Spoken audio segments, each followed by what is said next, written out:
The kind monster of whispering woods, deep in the whispering woods, where the trees grew so tall their tops tickled the clouds, lived a creature named Grumble. Now, Grumble was big and shaggy, with mossy green fur and eyes that were a little too close together. When he sniffed, it sounded like a tiny sneeze, and when he walked, the ground rumbled, which is how he got his name. Because he looked a bit scary and made loud noises. Most of the smaller forest creatures, like the twitchy squirrels and the shy bunnies, scurried away whenever they saw him. They did not know that Grumble had a secret. He was the kindest monster in the entire Whispering Woods. The woods weren't just called Whispering because of the wind rustling through the leaves. They were called that because sometimes, if you listened very, very closely, you could hear tiny, magical whispers. These weren't just any whispers.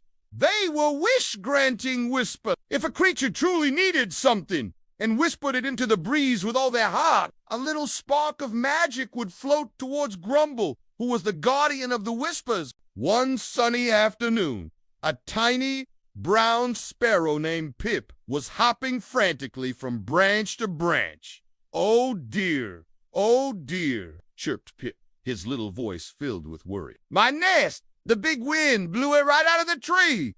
My eggs! My precious eggs!" Pip didn't see Grumble sitting quietly under a giant oak tree, listening. The little spark of a wish floated right past Grumble's big, furry nose. He knew Pip needed help. Slowly, carefully, Grumble lumbered towards where Pip was fluttering, his large shadow falling over the small bird. Pip saw the shadow and gasped, trying to fly away, but his wings were too tired from searching for his nest. "Please don't eat me, Mr. Grumble," he squeaked, trembling. Grumble knelt down, which made a soft thump on the forest floor. His voice, usually a deep rumble, was soft like moss. "I won't eat you, little Pip. I heard your whisper. You've lost your nest, haven't you?" Pip blinked his tiny eye. He was still scared, but Grumble's voice was so gentle. "Yea, my beautiful, snug nest, and my eggs are in it." Grumble pointed a massive, mossy finger towards a tangled bush. "Is that it, little one?" Pip looked, and there it was. His nest, perfectly intact, cradled safely in the branches of the bush, but it was too heavy for him to lift and too prickly for him to pull out. "Oh, thank you," Grumbled. "But how will I get it back into the tree?" Pip asked, fluttering helplessly around the bush. Grumble thought for a moment. He couldn't climb the slender tree branches without breaking them, but he could use his strength to help. Gently, so gently that Pip barely felt a tremor, Grumble scooped up the entire bush, nest and all, with his giant hand. He then very carefully lifted the bush close to the tree where Pip's nest used to be. "Now, little Pip," Grumble rumbled, "can you move your eggs into a new, safer spot in the tree?